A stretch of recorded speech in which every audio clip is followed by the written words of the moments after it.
ശുദ്ധമായ ഈ വെള്ളം കണ്ട കിണറിൽ കണ്ട വെള്ളമല്ല ഇത്. ഈ വെള്ളം അത്ഭുത കിണറാണിത്. എനിക്ക് ഈ കിണറിന് ഒരു 60 കൊല്ലം പറ്റിയത്. എന്താണെന്ന് വെച്ച് കഴിഞ്ഞാൽ കടലിനോട് തൊട്ട് ചേർന്ന് കിടക്കുന്ന കിണറാണ് ഇത്.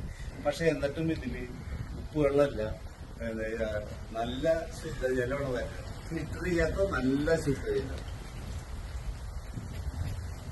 വിശുദ്ധ അന്തോണീസ് പുണ്യമാണെന്റെ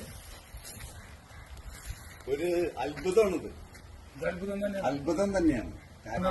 ആ കാണുന്നതാണ് കടല്. ഇത് പള്ളി. ഈ പള്ളി ഇപ്പൊ പുതുക്കി പണിതതാ. പഴയ പള്ളി എന്ന് വെച്ച് കഴിഞ്ഞാല് വളരെ ചെറിയൊരു പള്ളിയായിരുന്നു. അതില് ഏറ്റവും വലിയൊരു അത്ഭുതം എന്ന് പറഞ്ഞു കഴിഞ്ഞാല് അന്തോണീസ് പുണ്യാവന്റെ ഒരാളുടെ പക്കത്തിലുള്ള രൂപമാണ് അവിടെ. പള്ളിക്ക് എന്റെ അറിവ് വെച്ച് നോക്കുകയാണെങ്കിൽ ഒരു 10-100 വർഷത്തിനായിട്ട്. അപ്പൊ ശരിക്കും സ്ഥലം എവിടെയാണിത്? ഇത് ആറ്റുപുറം എന്ന് പറഞ്ഞൊരു സ്ഥലത്താണ് ഇപ്പോൾ നമ്മൾ നിൽക്കുന്നത്. ഇത് തൃശ്ശൂർ ജില്ലയിൽ കൊടുങ്ങല്ലൂർ വന്നതിന് ശേഷം കാര ജംഗ്ഷനിൽ വന്നിട്ട് വടക്കോട്ട് വന്നു കഴിഞ്ഞാൽ ഈ ആറ്റുപുറം പള്ളിയിൽ എത്തിച്ചേരാൻ പറ്റും. ഇതിന്റെ ഐതിഹ്യം എന്താണ്? ഇതിന്റെ ഐതിഹ്യം എന്ന് പറഞ്ഞു കഴിഞ്ഞാൽ വളരെ പുരാതനമായൊരു ദേവാലയമാണ്. പണ്ട് കാലത്തൊക്കെ ഇവിടെ ഇഷ്ടംപോലെ ആൾക്കാരും അച്ഛന്മാരും ഒക്കെ ഇവിടെ താമസിച്ച് കുർബാന ചൊല്ലിയിരുന്ന ഒരു പള്ളിയായിരുന്നു. പക്ഷെ ഇന്നത് ചൊവ്വാഴ്ച ദിവസങ്ങളിൽ മാത്രമായിട്ട് ഒതുങ്ങിയിരിക്കുകയും ചൊവ്വാഴ്ച ഇവിടെ കുർബാനയുണ്ട്, നൊവേനയുണ്ട്, നേർച്ച കഴിഞ്ഞു. എൻ്റെ ഈ ചെറുപ്പകാലത്ത് ഞാൻ ഈ പള്ളിയുമായിട്ട് എനിക്ക് വളരെയധികം ബന്ധമുണ്ടായിരുന്നു.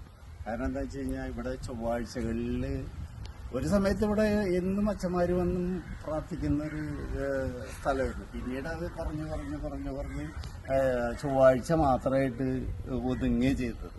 ചൊവ്വാഴ്ച എല്ലാ നൊവേനയ്ക്കും ഞാൻ എനിക്ക് സാധിക്കുന്ന സമയത്തെല്ലാം വന്നിരുന്നു.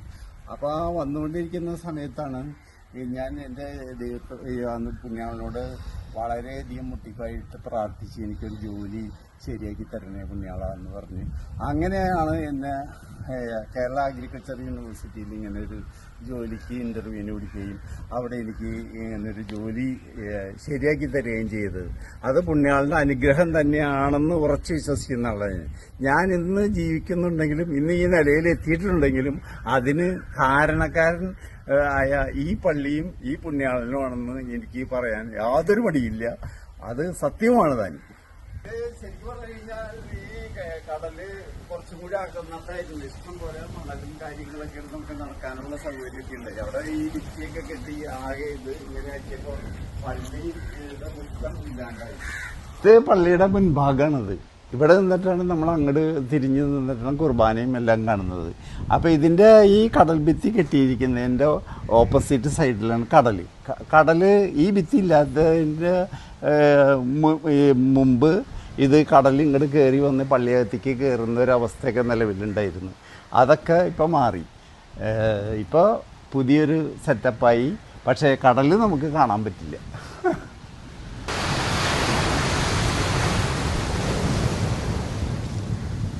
ഒരിക്കൽ യേശുനാഥൻ ഗലീലി കടത്തിരയിൽ തോണിയേറി വല വീശി പോണോരെ കണ്ട് അവനോടന്നു ചൊല്ലി സ്നേഹമോടെ ദൈവദൂതുകൾ.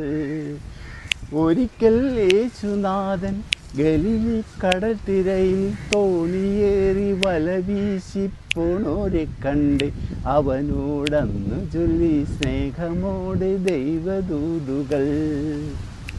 അപ്പച്ചന്റെ ചെറുപ്പകാലത്തെ എന്തൊക്കെ ആക്ടിവിറ്റി ആയിരുന്നു ഇവിടെ? ഇവിടെ വന്നിട്ട് ഞങ്ങള് ഒരുപാട് മണൽ വാരിയൊക്കെ കളിക്കുകയും മണൽ കൊണ്ട് വീടുണ്ടാക്കുകയും അതൊക്കെ ചെയ്തിരുന്നു. ഞണ്ടിനെ പിടിക്കും, അതുപോലെ ശംഖ് ഇത്തള് മുതലായ പിറക്കി നമ്മൾ സൂക്ഷിച്ച് ഇങ്ങനെ വീട്ടിൽ കൊണ്ട് വയ്ക്കും. കടനാക്ക് എന്ന് പറഞ്ഞൊരു സാധനമുണ്ട്, കടൽ നാക്ക്. കടൽ നാക്ക് നമ്മൾ കണവയുടെ അത് തന്നെ.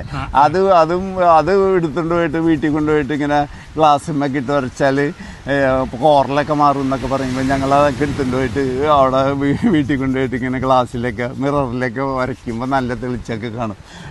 അങ്ങനെയൊക്കെ ആയിരുന്നു നമ്മുടെ ചെറുപ്പകാലം. ഈ കല്ല് കണ്ട, ഈ കല്ല് ഇപ്പൊ ഇടയ്ക്ക് തിരമാല അടിച്ചടിച്ചടിച്ചടിച്ച് ഈ ചെറുതായി ഈ കല്ല് അതുപോലത്തെ വലിയ കല്ലായിരുന്നത്. ഈ കല്ലുകൾക്ക് ഏതാണ്ട് ഒരു 50-55 വർഷം പഴക്കമുണ്ടാവും ഇതില്. നമ്മുടെ ഓർമ്മ ശരിയാണെങ്കിൽ അങ്ങനെയാണ് നമ്മൾ കണ്ടുവരുന്നത്.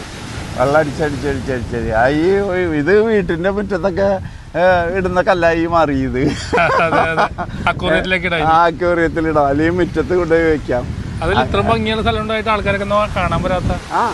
ഇത്രയും ഭംഗി മനോഹരമായിട്ടുള്ളൊരു സ്ഥലമല്ലേ. പക്ഷെ വൈകുന്നേരങ്ങളിൽ ഇവിടെ എല്ലാവരും വരുമായിരുന്നു. തീമൻ നാരങ്ങ മിഠായി കഴിച്ചിട്ടുണ്ടോ? 60 കൊല്ലം മുമ്പ് ഞാൻ ഇവിടെ വന്നിട്ട് നാരങ്ങ മിഠായി കഴിച്ചിട്ടുണ്ട്. ഇവിടെ വന്നിട്ട് എന്നെയൊക്കെ അതിനു മുന്നേ തന്നെ ഈ കട നിലവിലുണ്ട്. എൻ്റെ ചെറുപ്പകാലത്തുള്ള കാര്യം ഞാൻ പറഞ്ഞത്. അത്രയും വർഷം പഴക്കമുള്ള ഇതിനെക്കുറിച്ച് ഓർമ്മകൾ എന്ന് വെച്ച് കഴിഞ്ഞാൽ അന്ന് ഈ പ്രദേശത്ത് ആകെയുള്ളൊരു എല്ലാവർക്കും സാധനങ്ങൾ മേടിക്കാൻ പറ്റിയ ഒരു കട ഇത് മാത്രമേ ഉണ്ടായിരുന്നുള്ളൂ. അപ്പോൾ ഇവിടെ വരുമ്പോൾ ഈ പള്ളിയിൽ കയറി നേർച്ചയിടും, എന്നിട്ട് ഇവിടെ വന്നിട്ട് നാരങ്ങ മിഠായി മേടിച്ച് കഴിക്കും. അന്ന് ഒരു പൈസക്കൊക്കെ എത്ര കിട്ടിയെന്ന് പറയാൻ പറ്റില്ല. അത്രയും നാരങ്ങ മിഠായി. പിന്നെ അതിനോടനുബന്ധിച്ച് ഈ കപ്പലണ്ടി ഇതിലിട്ടതൊക്കെ ഉണ്ടാവും. കപ്പലണ്ടി, മധുരിട്ടത്, അങ്ങനെയുള്ള സാധനങ്ങളൊക്കെ കഴിച്ചിട്ടുണ്ട്. ആ ഒരു ഓർമ്മയാണത്. ഭയങ്കര ഒരു ഓർമ്മയാണത്. നൊസ്റ്റാൾജിയ. മറക്കാൻ പറ്റില്ല അത്.